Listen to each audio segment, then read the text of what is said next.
The letters were hidden in the back of his desk drawer, tucked beneath old receipts and warranty papers. I wasn't looking for them. I was just trying to find the damn insurance documents. But there they were. Dozens of them. Envelopes addressed in a looping, feminine script. Vivian. My hands didn't shake. My breath didn't catch. I just stood there, cold and still, reading words that weren't meant for me. I still remember the way you kissed me that summer. Do you? 23 years, and I've never stopped loving you. Someday, we won't have to hide. I sat on the floor, methodically opening each one, absorbing every confession, every lie. Lawrence, my husband of 30 years, had been sharing his heart with someone else since before our youngest was born. I didn't cry. I didn't scream. I folded each letter neatly, slipped them back into their envelopes, and returned them exactly as I'd found them. Then I went to the kitchen, poured myself a glass of wine, and waited for him to come home. When the front door opened, his voice called out, cheerful as always, "Ellie, you here?" I took a slow sip. In the kitchen. He walked in, smiling, oblivious. Right then, I knew. I wasn't just going to leave him. I was going to ruin him. He kissed my cheek like nothing was wrong, like he hadn't spent half our marriage whispering promises to another woman. "Day," he said, loosening his tie. "You okay?" I set my glass down. "No." His smile faltered. "What's wrong?" I slid one of the letters across the table. The paper made a soft, final sound against the wood. His face drained. "Ellie. Don't." My voice was flat.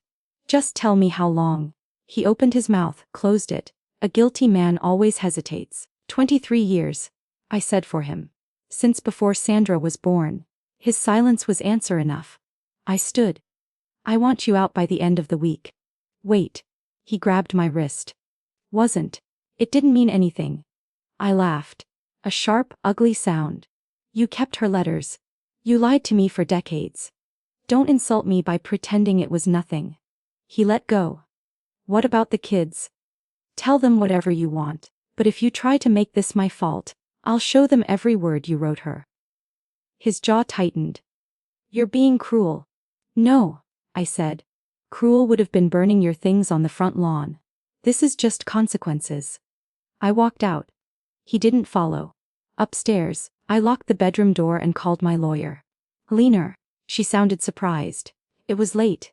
"Everything all right?" "No," I said. "Need a divorce."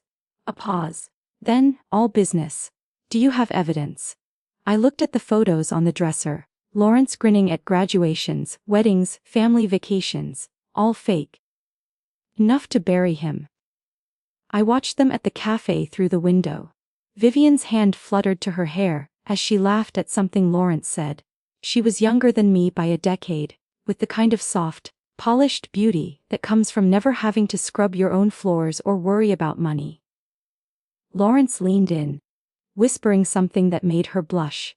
The same way he used to whisper to me. Before the kids, before the years of taking him for granted made him look elsewhere. I could have walked in, made a scene. But I wanted to see them when they thought no one was watching. Vivian's smile dropped the second the waiter walked away. She tapped her nails against the table, impatient. "She's really going through with it." Lawrence rubbed his temples. "I can't talk her out of it." "You didn't try hard enough." Her voice was sharp now, nothing like the sweet tone she used in her letters. "If she takes half." "I know. You should have been smarter." She sipped her wine, eyes calculating. "We can't afford this." I almost laughed. 30 years of marriage, and he'd replaced me in a single conversation. But what fascinated me wasn't the betrayal. It was how ordinary they were. No grand passion, no tragic love story. Just two selfish people who thought they could everything without consequences. Vivian checked her watch. "I have to go. Call me when you've fixed it." She left him sitting there, staring into his drink. For the first time, he looked small. I slipped away before he could see me. They weren't star-crossed lovers. They were just liars. And liars always trip themselves up in the end. Eddie slammed his fist on the kitchen table hard enough to make the silverware jump. "You re-destroying this family over some old letters." Sandra stood behind him, arms crossed. People make mistakes, Mom. Don't you believe in forgiveness? I looked at my children, really looked at them. Eddie had Lawrence's stubborn jawline. Sandra had his way of tilting her head when she was being condescending. I wondered when I'd become the villain in my own home. I forgave the first letter, I said calmly, and the second. By the 100th, it stopped being a mistake and became a choice. Sandra rolled her eyes. Dramatic much?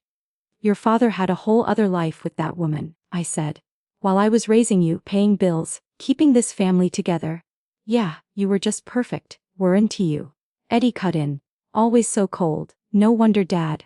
He stopped himself. But the words hung there anyway. No wonder Dad looked elsewhere. I felt something inside me crack open. Get out. What, you heard me. If you were so eager to defend him, go live with your father. Sandra gasped. You can't be serious. I walked to the front door and held it open. Try me. They left, but not before Eddie muttered crazy bitch under his breath. The silence after the door closed was louder than any argument. I stood in the empty house, touching the refrigerator where their childhood drawings still hung under magnets. All those years of packed lunches and homework, help and bedtime stories, reduced to nothing because I wouldn't play the doormat one more time. I took down one drawing, a crude family portrait Sandra made in 3rd grade, 4 stick figures holding hands. I tore it in half. The house creaked around me as I packed Lawrence's things. Each shirt I folded carried the faint scent of his cologne, that damn woodsy fragrance Vivian probably picked out for him. My hands moved mechanically, dispassionately, like I was cleaning out a dead man's closet. I found our wedding album buried in the back of the hall closet. The young woman smiling up at me from those yellowed pages was a stranger. So hopeful. So stupid. I flipped through the photos, our first apartment, the baby showers, family vacations. All those moments I thought were real. Had he been thinking of her when we slow danced at our anniversary party? When he held my hand during Sandra's birth? When we buried my mother? The realization hit me like a physical blow. I couldn't remember a single day of our marriage that wasn't tainted by his lies. I carried the album to the backyard fire pit. The pages curled and blackened in the flames, embers floating up like dying fireflies. 30 years reduced to ash in minutes. The heat made my face wet. I told myself it was just the smoke. That night, I lay alone in our bed for the first time in 3 decades. The space beside me yawned wide and empty. I expected to feel lonely. Instead, I felt light. Like I'd been carrying his secrets for so long, I'd forgotten what it felt like to stand up straight. I rolled over and stretched out across the entire mattress, my limbs starfishing across cool sheets. The silence wasn't oppressive anymore, it was peaceful. No snoring, no lies, just me. For the first time in years, I slept through the night. The lawyer's office smelled like leather and money. Margaret Chen tapped her manicured nails against the file folder. You're in a strong position. Adultery still means something in this state. I slid a usp across the polished mahogany desk, hotel receipts from the last 5 years. Bank statements showing transfers to her account. Even some creative accounting from his firm. Margaret's eyebrows lifted as she scanned the documents. You've been thorough. I had 30 years to learn how he thinks. The words tasted bitter. He always kept backups of everything, just never imagined I'd be the one looking. The most damning evidence wasn't the financial records, or even the love letters. It was the video I'd retrieved from our home security system, Lawrence and Vivian in our kitchen last Christmas Eve. His hands under her sweater, while I was upstairs wrapping presents for grandchildren who now wouldn't speak to me. Margaret's lips pressed into a thin line. This changes everything. We can go after his partnership shares, the vacation property. I want it all. My voice surprised me with its steadiness. Every penny he tried to hide. Every asset he thought was safe. She nodded, making quick notes. It'll get ugly. I smiled for the first time in weeks. Good. As I left, my phone buzzed. Sandra's name flashed on the screen. I sent it to voicemail without listening. Whatever plea or accusation waited, it could keep. The elevator doors opened to the parking garage. For once, the hollow echo of my heels against concrete didn't sound lonely, it sounded powerful. Like the first clear notes of a war drum. Lawrence always said I didn't understand how the world really worked. He was about to learn exactly how wrong he'd been. The doorbell rang at 7 a.m. on a Sunday. I knew it was Eddie before I looked through the peephole. Only my son would pound on the door like a SWAT team when he wanted something. I opened the door in my robe. "You're lucky I'm not holding coffee or I'd throw it in your face."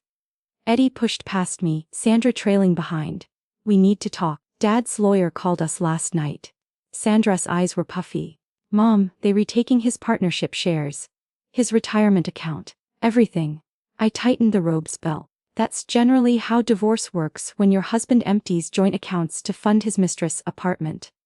Eddie's face turned red. "He is 62. What's he supposed to do? Start over at McDonald's?" "Funny," I said. "That's exactly the age I was when I learned my entire marriage was a lie." Sandra grabbed my arm. "Please. Just agree to mediation. We'll help convince Dad to be reasonable." I shook her off. "Your father stopped being reasonable when he started fucking his college girlfriend behind my back for 23 years. Eddie recoiled like I'd slapped him. "Jesus, Mom." "What? Too crude." I walked to the kitchen, pouring myself coffee with deliberate calm. "Here's what's going to happen. I'm getting what I am owed. Your father will learn what it's like to have nothing. And you too." I turned, meeting their shocked faces. "You'll decide whether you want to be in my life going forward, but understand if you choose him, that door locks behind you." Sandra started crying. "You can make us choose." "I'm not." I sipped my coffee. He did. Eddie's phone buzzed. He glanced at it, then at me. "Dad's outside. He wants to talk." I set down my mug. "Tell him if he sets foot on my property, I'll add trespassing to the restraining order." The silence that followed was broken only by Sandra's sniffles. Eddie stared at me like he'd never seen me before. Maybe he hadn't. I held the front door open. "Kids, I believe you were leaving." The real estate agent's heels clicked across the hardwood floors of my soon-to-be former home. "You'll get multiple offers above asking price," she said, scribbling notes. "This neighborhood is gold right now." I ran my hand along the kitchen counter where I'd packed a million school lunches. "Good." She hesitated. "Any sentimental reservations?" I looked at the empty walls where family photos had hung, the silence where laughter used to echo. "No." The movers came the next week. I watched strangers box up 30 years of my life, amazed at how little I cared about most of it. The china set Lawrence's mother gave us. Donated. His golf trophies. Trash. My wedding dress. Burned in the backyard the night the divorce finalized. My new apartment was half the size, with floor-to-ceiling windows that flooded the space with light. No dark corners. No room for ghosts. I bought a sleek modern sofa in blood red, the kind Lawrence would have hated. Had it delivered on a Tuesday afternoon just because I could. The first night in my new place, I ordered Thai food and ate it straight from the container, while watching trashy reality TV. No one complained about the smell of curry. No one asked me to change the channel. The freedom was intoxicating. I woke at 2 a.m. to unfamiliar shadows on the walls. For a moment, panic crept in. Where was I? Then I remembered home. My real home. The one I'd chosen for myself. The next morning, I painted the bedroom walls a deep ocean blue. Got paint on my favorite jeans and didn't care. Drank mimosas for breakfast, while browsing travel websites. Booked a solo trip to Santorini, because the photos looked pretty. When the doorbell rang, I opened it to find Sandra, holding a peace offering of tulips. She took one look at my paint-splattered clothes, the half-empty champagne bottle on the counter, the suitcase open on my bed. "Mom," she breathed, "you look happy." I smiled and stepped aside to let her in. For the first time in decades, I meant it. The email appeared in my inbox like an unwelcome ghost. "Eleanor, we need to talk. It's important." Vivian, I almost deleted it, almost. But curiosity won. We met at a neutral cafe, one Lawrence and I had never frequented. Vivian arrived first, perched on the edge of her seat like a nervous bird. She'd aged since I'd last seen her. The kind of aging that comes from stress, not time. "You look well," she said, forcing a smile. I didn't return it. "What do you want?" She flinched but recovered quickly. "I thought you should hear it from me. Lawrence is struggling. The legal fees, the scandal at his firm." Her voice wavered. He's not the man you think he is. I laughed. Oh, I know exactly what kind of man he is. Vivian leaned forward, her manicured hands clasped. Eleanor, please. What we had, it wasn't about hurting you. It was about two people who couldn't let go of the past. Spare me the romance novel bullshit, I said, stirring my coffee slowly. You weren't star-crossed lovers. You were a bored housewife and a coward who couldn't file for divorce. Her face flushed. You don't understand. I understand perfectly. I set my spoon down with a sharp clink. You thought you could steal a life instead of building your own. And now you're realizing it's falling apart. Vivian's composure cracked. He loves me. And yet, I said, standing, he's still fighting to keep my money. Funny how that works. I left her there, her carefully constructed fantasy crumbling around her. Outside, the sun was bright. I checked my phone. A notification from my travel app. My flight to Santorini was confirmed. I deleted Vivian's email address. Some ghosts weren't worth keeping. The news broke on a Tuesday morning. Someone I'll never admit it was me, had leaked Lawrence's emails and hotel receipts to the partners at his firm. By noon, his name was trending on LinkedIn with words like disgrace and ethics violation. My phone blew up with calls. Sandra first, then Eddie, then Lawrence's number flashing again and again like a distress signal. I silenced it and opened Twitter instead. The photos were everywhere. Vivian leaving hotels in the middle of the day. Lawrence's hand on her lower back at some industry event last year. Someone had even dug up their college yearbook photos, with a mocking caption "Lovebirds since 1982. I poured myself a gin and tonic Vivian's drink, ironically, and watched the chaos unfold in real time. Resignation announcements. Shareholder statements. A particularly vicious Reddit thread dissecting Lawrence's midlife crisis hair. The doorbell rang at 3 p.m. Eddie stood there, face ashen. Did you do this? I didn't blink. Does it matter? His firm's cutting him loose. The state bar's investigating. His name is Mud. Eddie's voice cracked. Wasn't he taking everything in the divorce enough? I thought of all the school events Lawrence had missed for work trips. The anniversaries forgotten. The way he patted my hand at dinner parties, like I was the hired help. No, I said simply. It wasn't he. Eddie looked at me like I was a stranger. Maybe I was. The woman who tolerated disrespect for decades had died somewhere between finding those letters and today. As he left, my phone buzzed with a new notification: Vivian's Instagram going private. Too late. The screenshots were already circulating. I turned off my phone and opened my laptop instead. The Santorini villa I'd been eyeing had a last-minute discount. I booked it for 6 weeks. Somewhere across town, Lawrence's perfect life was burning to the ground. And for the first time in 30 years, I wasn't holding the extinguisher.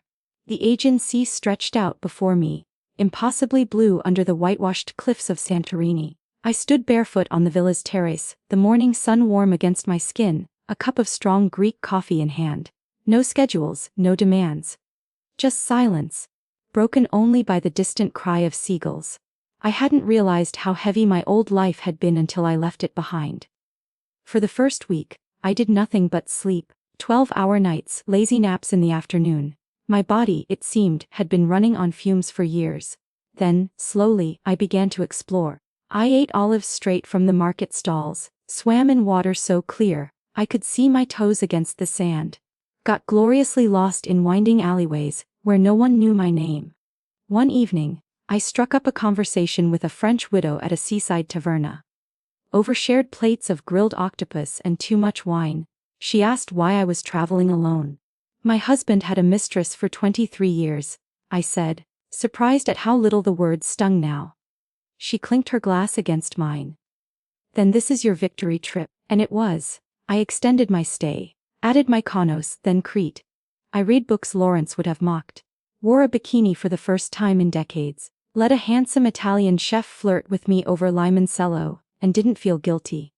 Back home, the fallout continued. Lawrence's disbarment proceedings.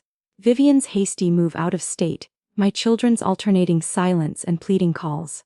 But here, with salt in my hair, and the horizon endless before me, it all felt far away. On my last night, I stood at the water's edge, as the sun set the sea on fire. I thought of the woman I'd been. the one who'd folded laundry while her husband wrote love letters to someone else. She seemed like a stranger now. I dipped my toes into the warm waves. Let the water pull the past away. The call came on a rainy Thursday. Sandra's voice was thick with tears. "Dad's sick," she said. "It's bad." I stood by my apartment window, watching water streak the glass. "What kind of sick?" "Pancreatic cancer. Stage 4. A pause. "He's asking for you." I let the silence stretch. The man who'd shared my bed, my name, my life, was now just a voice my daughter wanted me to hear one last time. "I'm sorry," I said finally, "but I can't." Sandra's breath hitched. "Mom, please, he's dying, and I already mourned him," I said. Years ago. The truth was, I had gone to the hospital. Once. Stood outside his room, watching through the small window as Vivian adjusted his pillows. He was gaunt, unrecognizable. The vibrant man who'd broken my heart was now just a shadow in a hospital gown. I left without going in. The funeral was small. I heard this from Eddie, who called. Not to invite me, but to tell me not to come. "You've done enough," he said. I didn't argue. That night, I opened a bottle of expensive champagne I'd been saving. Poured a single glass. Raised it to the night sky outside my balcony. "To consequences," I whispered. The bubbles burned going down. I expected to feel something. Rage, grief, triumph. But there was only quiet. Like the last page of a book I'd already closed. The next morning, I booked a flight to Bali. Packed a new sundress, one Lawrence had never seen. Left my wedding ring in a drawer where it belonged. In the past. As the plane took off, I realized I was finally free. Vivian found me at a cafe in Paris 2 years later. I almost didn't recognize her. Her blonde hair had gone gray, her posture defeated. "Eleanor," she said, hovering by my table. "May I?" gestured to the empty chair. Watched as she ordered tea with shaking hands. "I heard about Lawrence," I said. Her eyes filled. "He died hating me." The words hung between us. I sipped my espresso, letting her sit with them. "I thought love was supposed to be grand," she continued. "Passionate. But all we did was hide, and now." She looked around the bustling cafe, at the couples holding hands, the friends laughing. "Now I'm alone." I studied her. The woman who'd been my ghost for decades. There was no anger left. Just pity. "You weren't the villain, Vivian," I said. "Just another casualty." She blinked. "You don't hate me." "What for? You didn't break my marriage." "He did." I pushed the sugar toward her. "The tragedy isn't that you stole him. It's that you wasted your life waiting for scraps of his." Vivian's mouth trembled. No clever comeback. No justification. Just the hollow truth neither of us could escape. Lawrence had taken from us both. I paid for her tea before leaving. A small kindness. Outside, the sun warmed my face as I walked along the Seine. Somewhere ahead, there was wine to drink, art to see, a life to live, unburdened. I didn't look back. The morning sun painted the Parisian skyline in gold as I tied the sash of my silk robe. 2 years since Lawrence's death, 5 since the divorce, and my apartment overlooking the Seine still filled me with quiet joy each morning. I was brewing coffee when the doorbell rang. Sandra stood there, holding a bakery box and tentative smile. I was in the neighborhood. We hadn't spoken in months. Last I'd heard, she'd moved to London with her fiancé, a kind-eyed architect who bore no resemblance to her father. "Come in," I said, stepping aside. She moved through the apartment with curious eyes, taking in the gallery wall of my travels: Bali, Kyoto, Marrakech. "You look radiant," she said, handing me the box. "Croissants. From that place you like." We sat on the balcony, the city stretching before us. Sandra stirred sugar into her coffee, the same way I did. "I'm sorry," she said abruptly, "for everything.